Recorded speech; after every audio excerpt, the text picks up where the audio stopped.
যাবতীয় স্তুতি ও স্তবগান, প্রশংসা ও কৃতজ্ঞতা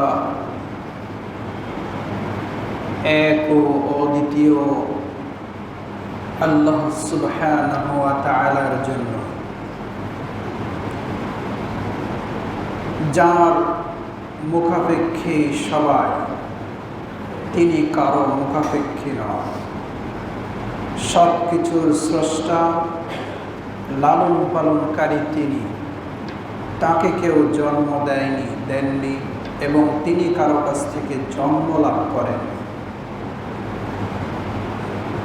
বিচার দিবসের কিয়ামতের দিন একমাত্র আহকামুল হাকিমিন হিসাবে যিনি জিন ইনসান সহ সকলের মাঝে ন্যায় বিচার করবেন, প্রত্যেকের যথাযথ পাওনা বুঝিয়ে দেবেন, আমরা সেই আল্লাহর দরবারে জানাই শুকরিয়া, আলহামদুলিল্লাহ। আল্লাহর দয়া এবং শান্তি বর্ষিত হোক প্রিয় নবী মুহাম্মদুর রাসূলুল্লাহ সাল্লাল্লাহু আলাইহি ওয়াসাল্লামের উপর। সম্মানিত উপস্থিত মুসল্লিবৃন্দ, আপনাদের সামনে খুতবার মাঝে সবর, ধৈর্য সম্পর্কে আলোচনা করে আসছি। গত জুমায় একটা বিষয়ে কিছু আলোচনা করেছি যে কিছু মানুষ রয়েছে যারা না বুঝে অন্যায় কথা বলে,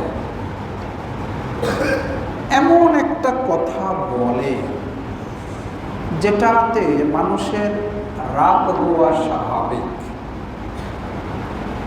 মনে হয় যে থাপড়ায় একদম দাঁত ফেলে দিই, মনে হতে পারে। তবে সেখানেও কি ধৈর্যের পরিচয় দিবেন? মনে রাখবেন,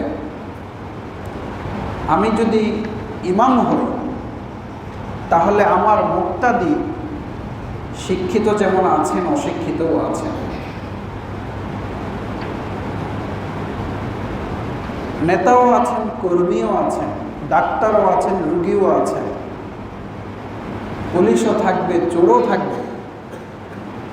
নামাজ পড়তে এসেছে আমার মুসল্লি, চামার কুমার মুসলিম নির্বিশেষে সকলেই আমার মুসল্লি। সকলের বিচক্ষণতা, জ্ঞান, বুঝ তোমার এক না। এজন্য দেখবেন ইমাম সাহেবদের মানে ভুলের শেষ নাই। মানে ইমাম সাহেবদের প্রচুর ভুল, মানে দেখা যায়, অনেক ক্ষেত্রেই দেখা যায়। এটা না, আপনাদের কথা আমি বলছি না, অনেক জায়গায় আমরা এর সম্মুখীন হই যে মানে ইমামের খাওয়াও ভুল, চলাও ভুল, হাঁটাও ভুল, বক্তব্য দেওয়াও ভুল, মানে ভুল আর ভুল হতে পারে। মানুষ হিসাবে ভুলে বলতে কেউ না। তবে একটা জিনিস কি, একজন ব্যক্তি অবুঝের মতো যদি ভুল ধরেই বসে, তো ইমাম হিসাবে আপনাকে সবরের পরিচয় দিতে হবে। রাগারাগি করলে তো হবে না। ও জানি একটা কথা বলেই দিয়েছে, তা আপনি যে ইমাম, সবার কথা নিলে কি আপনার হবে? হবে না। আবার সমাজের যারা সম্মানিত দায়িত্বশীল, যারা নেতা, কতজন কত কথা বলে, আড়ালে অবড়ালে। এমনও তো আছে যে গোষ্ঠী তুলে গালি দেয়, হয়তো সামনে বলেন, অনেক ক্ষেত্রে ঘটে। তো অবুঝ কিছু লোক রয়েছে, যদি বলেই ফেলে, এখন কি করবেন বলেন? অবস্থ ধৈর্যের পরিচয় দিতে হবে। আমি আপনাদের সামনে সবরের আলোচনা শোনাচ্ছি। আমি এই কথাটা কেন বলছি? মানুষ হিসাবে আমার হাজারো ভুল আছে, আপনারও আছে। আপনি আমি ভুলের ঊর্ধ্বে কেউ না। তবে আপনার আমার সার্বক্ষণিক ডিরেকশন কি ফেরেশতা দেয়? কিন্তু আমাদের নবী মুহাম্মদুর রাসূলুল্লাহ সাল্লাল্লাহু আলাইহি ওয়াসাল্লামের তার সাথে তার প্রয়োজন হলেই আল্লাহ সুবহানাহু ওয়া তাআলা জিবরিলকে পাঠিয়ে দেন, দিয়ে বলেন আবার নবীকে আপনি এটা বলে আসুন, এটা বলে আসুন, বিষয়টা এরকম এরকম এরকম ডিরেকশন দিতেই আছে। তো আপনি আমি গুনাহগার বান্দা, রাসূলুল্লাহ সাল্লাল্লাহু আলাইহি ওয়াসাল্লামের চেয়ে পৃথিবীতে কেউ আল্লাহকে বেশি চেনে, এটা যদি কেউ দাবি করে, তার এই দাবি করাটা কি ঠিক হবে? যদি কেউ বলে যে আমি নবীর চেয়েও আল্লাহকে বেশি ভালোবাসি, এটা কি সম্ভব? নবী যতটুকু আল্লাহকে ভালোবাসবেন আপনি আমি ওইভাবে ভালোবাসতে পারবো না। আবার দেখেন, কেউ যদি বলে যে আমি নবীর চেয়েও আল্লাহকে বেশি ভয় করি, এটা কি বলা যাবে? নবীর চেয়ে আল্লাহকে বেশি ভয় করবেন আপনি আমি? কেউ যদি বলে থাকে আমি নবীর চেয়ে ভালো মানুষ, এটা কি বলা যাবে? তুলনাহীন, আপনি আমি তুলনা করতে পারি না। দেখেন, এই মানুষটার সাথেও কিছু অবুঝ মানুষ এমন আচরণ করেছেন, সেই আচরণের প্রেক্ষাপটে তিনি যে ধৈর্যের পরিচয় দিয়েছেন, আমি এই কথাটা বলতে চাচ্ছি যে তাকেও কষ্ট দিয়েছে কিছু মানুষ।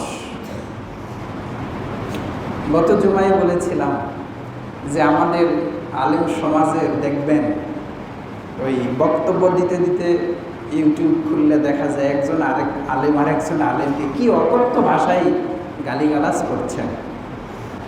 ধৈর্যের পরিচয়টা কে দিল? তাহলে আলেমরাই যদি ধৈর্যের পরিচয় না দেবেন, তাহলে কার কাছ থেকে আশা করা যায়? আমি ওই কথা থেকে আমি আসছি যে অনেক ক্ষেত্রে এমন কিছু কথা, এমন কিছু আচরণ যা আপনাকে ভিতরে ক্রোধ, রাগ সৃষ্টি করে দেবে।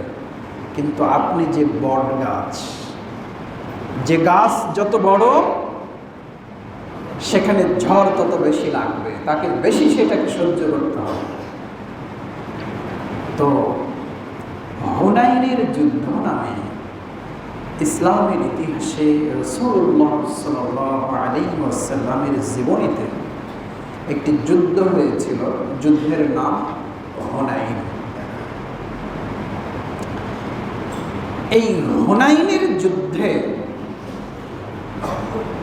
মুসলমানরা যখন বিজয়ী হলেন, কাফেররা তাদের মালপত্র, ঘোড়া, অস্ত্র, খাদ্য, রসদ যা নিয়ে এসেছিল, কেউ মারা গেছে, কেউ থুয়ে জানের ভয়ে পলায়ে গেছে। এখন এই যে সম্পদ পড়ে আছে মাঠে, এটা এখন বিজয়ী দল এই সম্পদগুলো কুড়িয়ে নিচ্ছেন। এটাকে ইসলামের পরিভাষায় বলা হয় গনিমতের মাল। গনিমতের মাল মানে যুদ্ধের ময়দানে শত্রুর কাছ থেকে যে প্রাপ্ত সম্পদ, এটা হলো গনিমতের মাল। এই গনিমতের মাল রাসূলুল্লাহ সাল্লাল্লাহু আলাইহি সাল্লামের কাছে জমা হবে। এরপর তিনি প্রয়োজন মতো যাকে যতটুকু দেওয়া দরকার তিনি তাকে দেবেন। এটার একটা ভিন্ন দিক রয়েছে। দেখেন, তো রাসূলুল্লাহ সাল্লাল্লাহু আলাইহি সাল্লাম সেই হুনাইনের যুদ্ধের গনিমতের মাল বন্টন করলেন। কিছু শরীফ, কিছু আরবের কিছু বিশিষ্ট ব্যক্তিদেরকে তিনি বেশি দিলেন, আরও কিছু ব্যক্তিকে তিনি বেশি দিলেন। এমনও তো হাদিসে আছে যে একজন ব্যক্তিকে তিনি 100 উট দিয়েছেন। 100 উট একজনকে দিয়েছেন। আপনি কল্পনা করতে পারেন 100 উটের মূল্য। তো যাই হোক, তিনি বন্টন করেছেন। তবে বন্টন করতে যে তিনি সকলকে কিন্তু সমান দেননি। সমান কেন দিলেন না? দেখেন, আপনি আপনার জায়গা থেকে চিন্তা করতেছেন, কিন্তু রসুলকে রসুলের জায়গা থেকে চিন্তা করতে হয়। একজন ব্যক্তি, একটা সম্প্রদায় জিহাদের ময়দানে আমাদের সঙ্গে যোগদান করেছে, তারা অভাবী। আবার আরেক দিকের আরেকটা সম্প্রদায় নবীর সঙ্গে জিহাদে অংশগ্রহণ করেছে, তারা তুলনামূলক স্বাবলম্বী। প্রেক্ষাপট অনুযায়ী তাদেরকে একটু বেশি দেওয়া দরকার। এটা নবী সবার প্রতি দৃষ্টি রেখেছেন। কিন্তু ব্যক্তি প্রত্যেকেই ভাবতেছে, ওকে তো 100 উট দিল, তাহলে আমাকে কেন 50টা? মানে ওর কাছে মনে হচ্ছে যে এটা না ইনসাফ হয়নি। কারো কাছে এরকম মনে হয়েছে। কিন্তু রাসূলুল্লাহ সাল্লাল্লাহু আলাইহি ওয়াসাল্লাম জানেন যে ওই প্রেক্ষাপটে মূলত কোথায় কাকে কি দেওয়া দরকার, কাকে কম দিতে হবে, কাকে বেশি দিতে হবে, এটা তিনি জানেন। তার কাছে সকলেই যোগাযোগ করে, দেখা করে, চাই, সহযোগিতা করতে হয়। তো এমতো অবস্থায় একজন ব্যক্তি, তিনি কিন্তু সাহাবী, কথাটা বোঝেন। বন্টন শেষের দিকে একজন ব্যক্তি দাঁড়িয়ে গেলেন। কামা রাজুলুন, এক লোক দাঁড়িয়ে গেল। সে কি আপনার আমার মতো? সে কিন্তু সাহাবী, বোঝেন।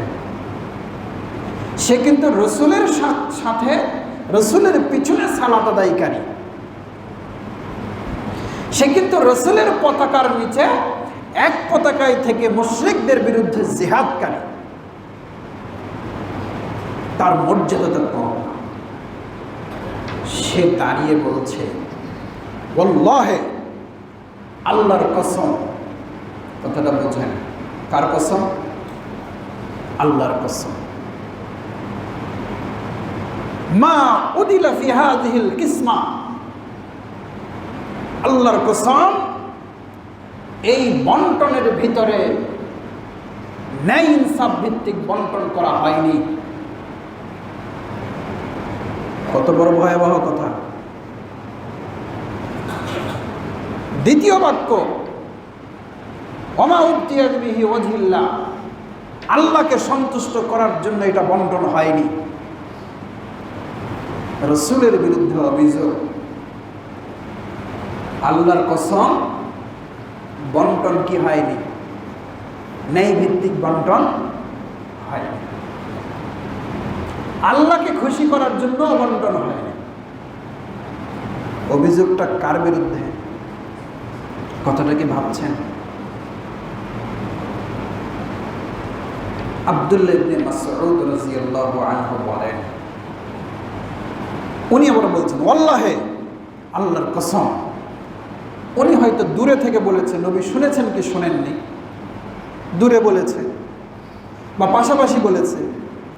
আব্দুল্লাহ ইবনে মাসউদ বলছেন, আমি নবীকে এটা যে আমি জানাবো, আমি নবীকে যে বলবো। প্রিয়, একটু খেয়াল করেন, কয়েকটা কথা। আপনি যদি হাজারো সঠিক করেন, কিছু লোকের কাছে আপনার সব কিছুই ভুল প্রমাণিত হবে। এটা বিশ্বাস করেন, এটা রসুলের জীবনী থেকে শিখতে হবে। রসুলের সে ন্যায় বিচার কেউ করতে পারে না। তো তার কাজকে যদি কেউ ভুল মনে করে, তাহলে আমি ইমাম সাহেব, আমার বহু ভুল আপনার কাছে আছে, আমি নেতা, আমার ভুল আপনার কাছে বহু আছে, কিন্তু আমি হয়তো আন্তরিকভাবে জেনে শুনে ভুল করিনি, অথবা আমি জানি আমি যে প্রেক্ষাপটে কাজ করেছি এটা ভুলও না, কিন্তু কারো কাছে এটা ভুল মনে হচ্ছে। এক একজনের কাছে এক একটা। একটু থামেন। আপনাদের কারো কখনো কি দিক ভুল হয়েছে? দিক ভুল হওয়া বুঝেন কিনা? এই ঢাকা, রাজশাহী, খুলনা, বরিশাল যাই দেখছেন যে ওই দিকের মানুষের একবার সবাই দক্ষিণ দিকে নামাজ পড়ে। এরকম দেখেছেন? হয়েছে আপনাদের? আমার তো প্রায়, আমার মেমোরি দুর্বল, তো কেন এই দিকের লোকজন সব দক্ষিণ দিকে নামাজ পড়ে কেন?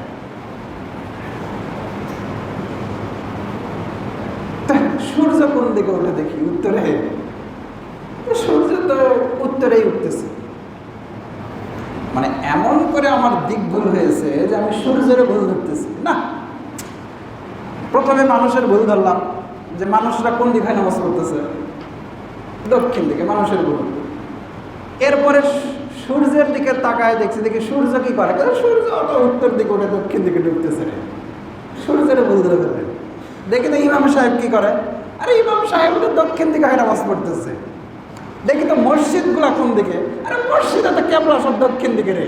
মানে ওর কাছে পয়েন্ট টু পয়েন্ট, ধাপে ধাপে সবই কি হয়ে গেছে, কথাটা বোঝা যাচ্ছে? উল্টো হয়ে গেছে, ওর ব্রেন যে উল্টো হয়ে গেছে, এখন তো ওটা হবেই। কিন্তু বাস্তবে কিন্তু কি না, লোকজন দক্ষিণ দিকে নামাজ পড়েনি। হ্যাঁ পড়বে, যাদের বাড়ি মক্কা থেকে উত্তরে তারা তো দক্ষিণে, সেটা ভিন্ন আলোচনা। আমি বাংলাদেশের কথা বলছি। যারা হজ করতে যান তারা কি শুধু একদিকে নামাজ পড়েন? উত্তরে, দক্ষিণে, পূর্ব, পশ্চিমে, ঈশান, বায়ু, কোন যত দিক আছে সব দিকে তো পড়েন, কারণ কাবা ঘরের সাইডে তো গোল হয়ে কাতার। আমি বাংলাদেশের কথা বলছি। তো কিছু ব্যক্তি আছে, বুঝলেন, ও নিজেকে বাদ দিয়ে পৃথিবীর সববার কি মনে করে, সবকেও ভুল মনে করতেছে, কিন্তু ও নিজেই ভুলের মধ্যে পড়ে আছে, কিছু করার নেই, দিক ভুল হয়ে গেছে। এজন্য দেখবেন আমরা যখনই তাওহীদের কথা বলি, যখনই শিরকের কথা বলি, যখনই বলি যে এটা বিদআত, এটা করা যাবে না, যখনই বলি এটা শিরক করা যাবে না, একদল মানুষের ব্রেন এমনভাবে উল্টো হয়ে গেছে, মনে করতেছে রাসূলুল্লাহ সাল্লাল্লাহু আলাইহি ওয়াসাল্লামের চেয়েও কিছু মানুষ এখন পীরকে মানে, বিশ্বাস করেন। রাসূল বলছেন, দেখো কিয়ামতের দিন নিজের আমল নিয়ে নিজেকে পার হতে হবে। আর আমাদের দেশের কিছু কিছু শিক্ষা, তুমি মুরিদ হও, পীর তোমাকে জান্নাতে নিয়ে যাবে। মানে নবী উম্মতকে জান্নাতে আমল ছাড়া নিয়ে যেতে পারে না, আর এখনকার যুগের পীর পারছে। আপনি বুঝান, আপনাকে উল্টো বুঝতে হবে। দিক যদি ভুল হয়ে যায় কিছু বলার থাকে না। আপনি মায়ের পিঠে যেটাই বুঝান, ও সূর্যেরও ভুল ধরবে, ও আল্লাহরও ভুল ধরবে না। আমার জয়পুরহাটে আল্লাহ সূর্য পূর্ব দিকে উঠায়, এই খুলনাতে আল্লাহ অজগবি দক্ষিণ উত্তর দিকে সূর্য উঠায়, এটা তাই মনে ও আল্লাহরও ভুল ধরবে, কিন্তু ওর নিজের ভুল বুঝতে পারবে না যে ওর ভুল হচ্ছে। কিছু এরকম লোক রয়েছে। বলছিলাম আব্দুল্লাহ ইবনে মাসউদ বলেন, আমি রাসূলকে কথা জানিয়ে দেব। ওই সাহাবী দাঁড়িয়ে বলেন, দাঁড়িয়ে কথাটা বলেছে না, যখন বন্টন হচ্ছে তখন ওই সাহাবী পাশের জনকে বলেছেন, উনি ওখানে বলেছেন, আশপাশের জন শুনেছেন, আব্দুল্লাহ ইবনে মাসউদও শুনেছে, বলছেন আমি রাসূলকে যে কথাটা বলবো যে আপনি ইনসাফ ভিত্তিক গনিমতের মাল বন্টন করতে পারেননি। হে প্রিয়, কিছু মানুষ রয়েছে এরকম। আব্দুল্লাহ ইবনে মাসউদ আসলেন, রাসূলুল্লাহ সাল্লাল্লাহু আলাইহি ওয়াসাল্লামকে বললেন, ইয়া রাসূলুল্লাহ, ক্বালা রাজুল, এক লোক বলল যে মা উদিলা ফি হাযিহিল কিসমা, এই বন্টনে ইনসাফ ভিত্তিক বন্টন হয়নি। এই কথা বল, আল্লাহর উদ্দেশ্যে এটা বন্টন হয়নি। রাসূলুল্লাহ সাল্লাল্লাহু আলাইহি ওয়াসাল্লাম এই কথাটা শোনার পরে আব্দুল্লাহ ইবনে মাসউদ বলেন যে রাসূলুল্লাহ সাল্লাল্লাহু আলাইহি ওয়াসাল্লামের চেহারা লাল হয়ে গেল। কত বড় কথা, বুঝতে পারছেন যে রাসূল কি করেনি? ইনসাফ ভিত্তিক বন্টন করেনি। কত বড় অভিযোগ। আমি আলোচনা করছি ধৈর্যের আলোচনা। আপনি হলে কি করবেন?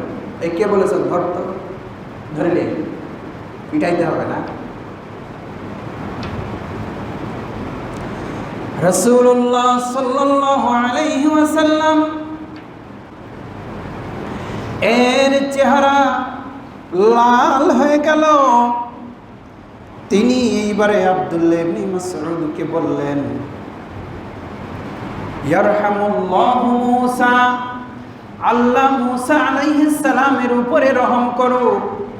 আমাকে তো এইটা বলেছে, কিন্তু যে মূসা আলাইহিস সালাম বনি ইসরাইলকে ফেরাউনের কবল থেকে উদ্ধার করে নীল নদ পার হয়ে পারে স্বাধীন ভূমিতে নিয়ে গেছে, যে ফেরাউন বনি ইসরাইলের ছেলেদেরকে বাঁচিয়ে রেখেছে, হত্যা করেছে, আর মেয়ে বাচ্চাদেরকে বাঁচিয়ে রেখেছে, এত অত্যাচার নির্যাতন করত, সেই যে গ্রুপটা, এদেরকে ফেরাউনের হাত থেকে মূসা আলাইহিস সালাম যে উদ্ধার করে নিয়ে গেলেন আল্লাহর হুকুমে, আল্লাহর কুদরতে, আল্লাহর ক্ষমতায়, এই মূসা আলাইহিস সালামকেও তার উম্মতেরা কষ্ট দিয়েছে।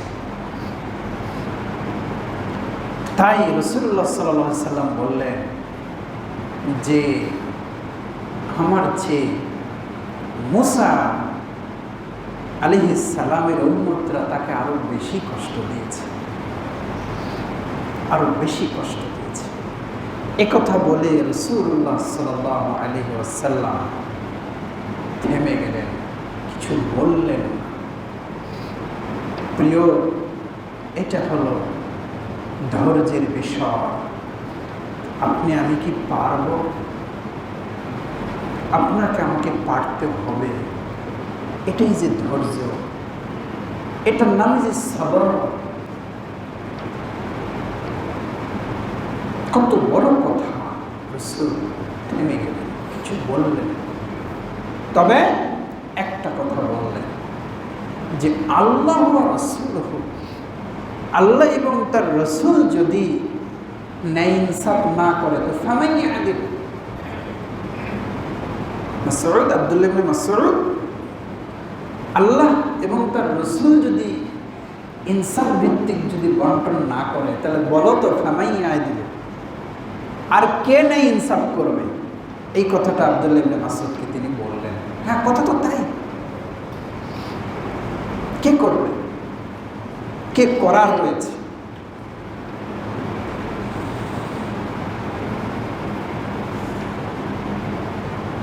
এটা হলো জ্ঞানীদের জন্য, এটা বড্ড আজকের এই আলোচনাটা খুব প্রয়োজনীয়। যে কোনো কথায় আমরা উত্তেজিত হই সংসার জীবনে, পারিবারিক জীবনে। আপনার স্ত্রী একটা কথা বলেছে, আপনার স্ত্রী বুঝেছে তার মতো, তার গণ্ডি থেকে বুঝেছে। আপনি বাড়ি সামলান, সংসার সামলান, বাপ মাকে সামলান, স্ত্রী সামলান, ছেলে মেয়েকে সামলান, পাড়া প্রতিবেশের সঙ্গে চলাফেরা করেন, ব্যবসা বাণিজ্য আপনার আছে, আপনার দৃষ্টিভঙ্গি এলিভেটেড। তা আপনার দৃষ্টিভঙ্গি আর আপনার স্ত্রীর দৃষ্টিভঙ্গি তো এক না। তা আপনি যেটা করেছেন, আপনার স্ত্রী কি বলতেছে, তুমি এটা কি জন্য করবে? অবুঝের মতো কিছু কথা হয়ে যায়, আপনাকে আমাকে শুনতে হবে। এর জন্য আপনি আমি কি বলবো? এটাই হলো শিক্ষা। থামেন, অযথা রেগে যাবেন না, কারণ তার বুঝ ওই পর্যন্ত। আপনার ছেলেটা একটা কথা বলেছে, ও তো আর আপনার সমান বোঝে না, তাই বলে আপনি ওকে একবারে পিটায় একদম হাড়হাড্ডি ভেঙে দেবেন না, কথাটা এটা না। আপনার দোকানের কর্মচারীটা কর্মচারী, সে তো মালিক না। আপনার সমান ব্রেন হলে তো মালিক হয়ে যেত। তো ওর জ্ঞান অনুপাতে আপনাকে একটা কথা বলেছি, আপনি যেভাবে, আমি তো প্রায় বিভিন্ন দোকানে দেখি যে ওই কাস্টমারের সঙ্গে কথা বলছে কর্মচারী, কাস্টমারটা গেল কেবল দুয়ার পার হয়নি, এটা আমার ক্ষেত্রেই ঘটেছে। আমি কেবল দুয়ার পার হয়নি, মালিকও ধরেছে, তো এই কথাটা কেন বললি, এভাবে কেন বললি, তো এভাবে কেন বললি না, তো থাপ্পড় দিয়ে সোজা করে দেবো, তো একদিনে শিখলি না, মানে অনেক কথা। তার কথাগুলো সঠিক, সে এইভাবে কথাগুলো না বলে ওইভাবে বলতে পারত। কিন্তু দেখেন, আপনি যে ফ্যামিলির মালিক হিসাবে মালিকানা করতেছেন, যে শিক্ষা দীক্ষা অভিজ্ঞতা আপনার আছে, আপনার কর্মচারীর ফ্যামিলিটা কোন ফ্যামিলি, তারই বা লেখাপড়া কতটুকু, তারই যোগ্যতা কতটুকু, সে আপনার মতো, আপনি যেভাবে আপনার কাস্টমারকে আপনি যেভাবে জিনিসটা সুন্দর করে বুঝিয়ে দিতে পারবেন, আসলে কি ওই যোগ্যতা আপনার কর্মচারীরা আছে বলে? কিন্তু ও চেষ্টা করেছে ওর জায়গা থেকে সঠিকটাই, কিন্তু আপনি দেখছেন যে ভুল, বুঝিয়ে দিতে হবে। কিন্তু এক্ষেত্রেও কিন্তু আমরা অনেক সময় ধৈর্যের পরিচয় দিই না, হয় না এরকম? এগুলো বোঝার বিষয় রয়েছে। অবুঝ কিছু লোক রয়েছে, ইমাম সাহেবদেরকে বলবো, হাজার কোয়ালিটির মুসল্লিকে নিয়ে আপনাকে ইমামতি করতে হয়, আপনি যদি বেশি রাগী মানুষ হন তাহলে তো হবে না। মুয়াজ্জিন সাহেব বেশি রাগী হলে তো হবে না। ধৈর্য ধরতে হবে, ধৈর্যের পরিচয়। প্রিয় রাসূল মুহাম্মদুর রাসূলুল্লাহ সাল্লাল্লাহু আলাইহি ওয়াসাল্লাম সাহাবীদেরকে ধৈর্য শিখিয়েছিলেন। সাহাবীরা ধৈর্য শিখেছে, ধৈর্য কি জিনিস তারা বুঝেছে। আমি আপনাদের সামনে বলার উদ্দেশ্য যে আপনারা এখান থেকে শিক্ষা নিয়ে নিজেদের জীবনে যেগুলো জায়গাতে ধৈর্য ধরা দরকার, সেগুলো জায়গাতে যেন ধৈর্য ধরতে পারি, এটা আমার বলার উদ্দেশ্য।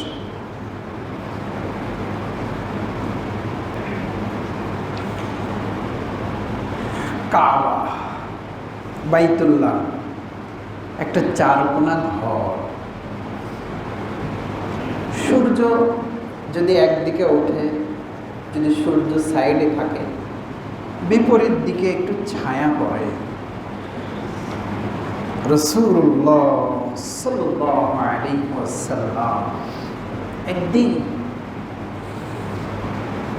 তিনি তার গায়ের চাদরটা খুলে বালিশের মতো করে মাথার নিচে দিয়ে কাবার ছায়াতে শুয়ে আছেন।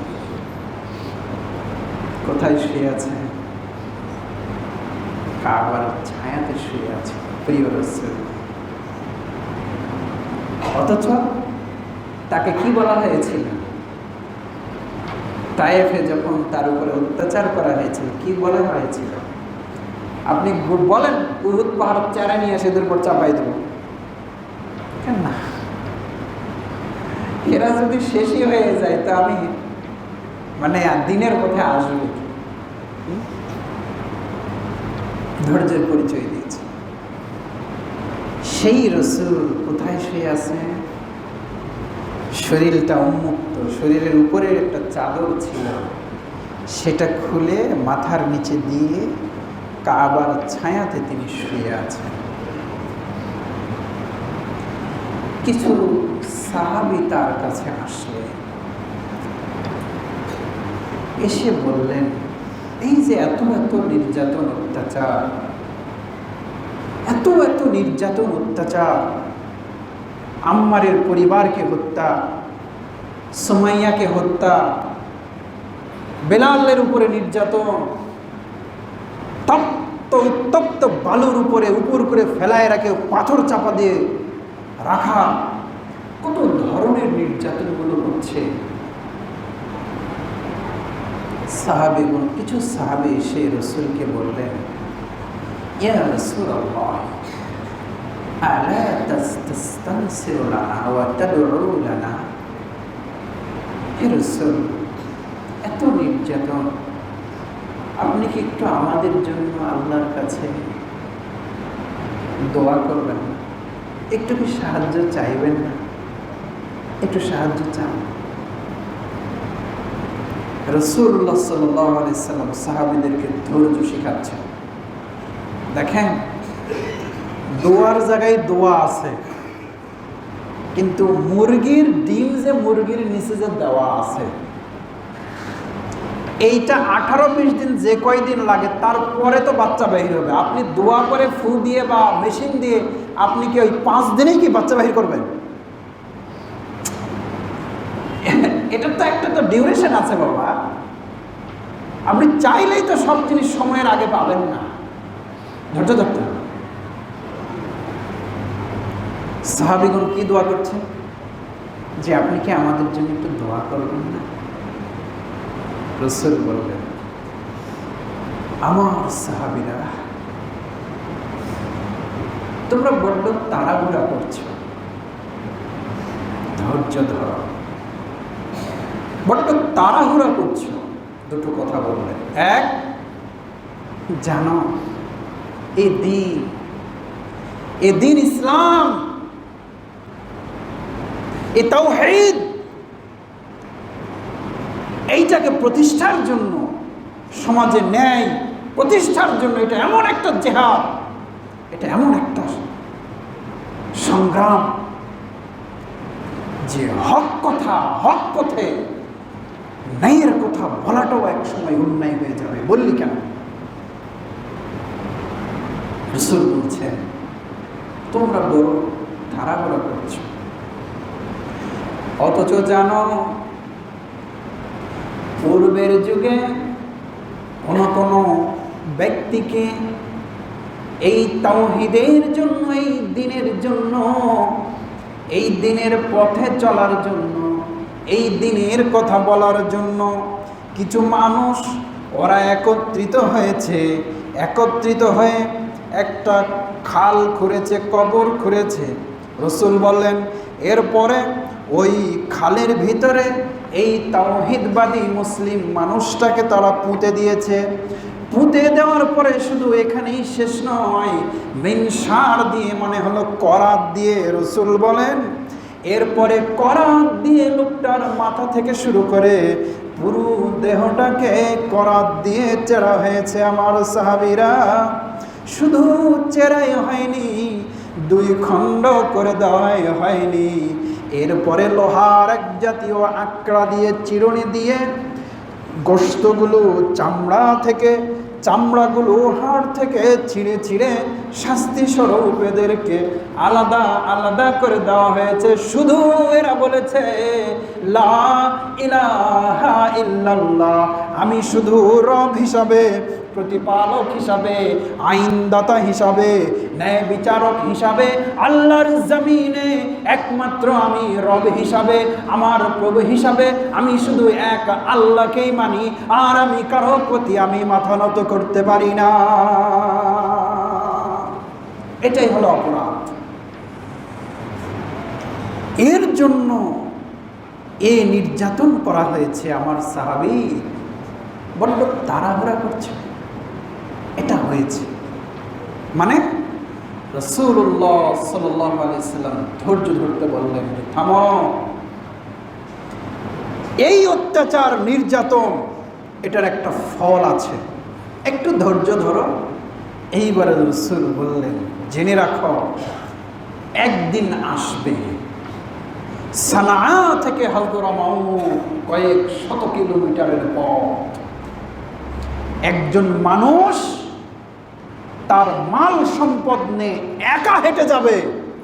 একজন মুসলিম, আজকে তুমি লা ইলাহা ইল্লাল্লাহর কারণে তোমার এত অত্যাচার, কিন্তু এমন একদিন আসবে সাহাবীরা, হাজরামাউত থেকে সানা থেকে হাজরামাউত কয়েক শত কিলোমিটারের পর একা তার মাল সম্পদ নিয়ে যাবে, আল্লাহ ছাড়া কাউকে ভয় কি জিনিস ভয় করতে হবে না। এমন একদিন আসবে, এমন একদিন আসবে। অন্য হাদিসে বলেছেন, একজন মহিলা, সুন্দরী মহিলা মাল সম্পদ নিয়ে এত কিলোমিটার পথ একা উঠে পথ পাড়ি দেবে, মরুভূমি পার হবে, কারো ক্ষমতা হবে না তাকে লুট করা, তাকে ধর্ষণ করা, ইফটিজিং করা, এটা তার ক্ষমতাই হবে না। এটা আসবে আমার সাহাবীরা, ধৈর্য ধরো। এভাবেই প্রিয় রাসূল সাল্লাল্লাহু আলাইহি ওয়াসাল্লাম সাহাবীদেরকে ধৈর্যের শিক্ষা দিয়েছিলেন। আমি আপনাকে আপনার সামনে আমি এই কথাগুলো বলার উদ্দেশ্যই হলো যে আমরা ধৈর্যশীল জাতি, ধৈর্যশীল ব্যক্তি হই। যেখানে চিকিৎসার প্রয়োজন সেখানে তো, যেখানে ঔষধ দিয়ে কাজ হবে সেখানে তো অপারেশন করার দরকার নেই। এখন রাগ করে যদি বলেন যে কাটাই ফেলে দেবো রে, তোর মাথা এত ব্যথা করে, তোর মাথা ভালো হয় না, দেখ মাথাটাই কাটাই ফেলবে, এইটা তো করা যাবে না। তো আপনি আমি কি হই? ধৈর্যশীল হই। আলোচ্য বিষয়ে আমি যেটা শুরু করেছি, দ্বীন ইসলামের পথে আপনি চলতে গেলে, ইমানের পথে চলতে গেলে আপনাকে ধৈর্যশীল হতে হবে। ধৈর্য ছাড়া আপনি ইবাদতের পথে চলতে পারবেন না, ধৈর্য ছাড়া আপনি ন্যায়ের পথে চলতে পারবেন না, ধৈর্য ছাড়া আপনি ইসলামের পথে চলতে পারবেন না, ধৈর্য ছাড়া আপনি হালাল হারাম বেছে আপনি চলতে পারবেন না। ধৈর্য আবশ্যক রয়েছে, ধৈর্যটা মুমিন জীবনের একটা আবশ্যকীয় গুণাবলী। আল্লাহ আপনাকে আমাকে ধৈর্য সহকারে ধৈর্য ধরার তৌফিক দান করুন এবং তার ইবাদতে ওয়াস্তাবির আলাইহা, ইবাদতের ব্যাপারে, আল্লাহর ইবাদতে, আল্লাহর সালাতে, আল্লাহর সিয়ামে, আল্লাহর হজ, যাকাত, সত্য কথা বলা, ন্যায় ইনসাফ প্রতিষ্ঠা করা, সমাজে ন্যায় ইনসাফ প্রতিষ্ঠা করা, সুবিচার প্রতিষ্ঠা করা, অন্যের অধিকারকে পূরণ করে দেওয়া, অন্যের অধিকার নষ্ট না করা, এগুলো প্রত্যেকটা ক্ষেত্রে আপনার আমার যে ধরনের শয়তানি ওয়াসওয়াসা আসবে, সেই শয়তানি ওয়াসওয়াসাগুলোতে যদি পাহাড় সমান ধৈর্য যদি না থাকে তাহলে আপনি থাকতে পারবেন না। অতএব আপনি আমি সকলেই তাওহীদের পথে, দ্বীনের পথে ধৈর্যশীল বান্দা হয়ে দ্বীনের পথে অবিচল থাকি। আল্লাহ আপনাকে আমাকে কবুল করুন।